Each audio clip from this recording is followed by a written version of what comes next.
U.S. indices waking up in the pre-market trading. Before we start, a quick word from our sponsor. This video is brought to you by FXEmpire, the world's leading retail brokerage firm offering ultra-fast execution and no overnight fees. Look for a link in the description below.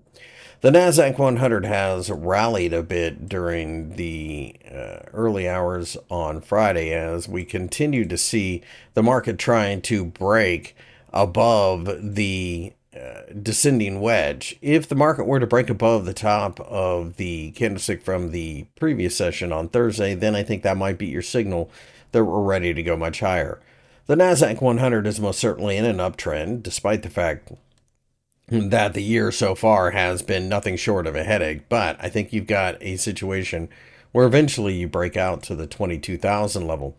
The Dow Jones 30 looks as if it is ready to continue higher, perhaps taking out the 43,500 level. If it does, that's a sign that we very well could find ourselves going to the 45,000 level, and I would be watching that very closely. Short-term pullback should continue to offer a buying opportunity here and there, as the market is most certainly in an uptrend long-term and has been for as long as I can remember. But right now, I think basically what we've done is worked off a lot of the excess.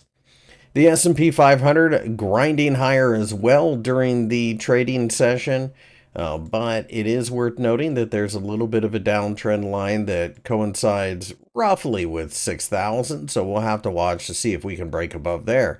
If we can, then the market, more likely than not, will go looking to the 6,100 level initially. Short-term pullbacks, I believe, continue to get bought into as the longer-term uptrend continues to assert itself in the market space.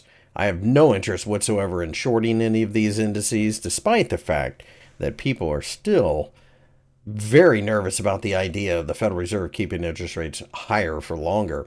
My name is Christopher Lewis. I work for FXEmpire. If you enjoyed the video, give me a thumbs up and subscribe to the channel.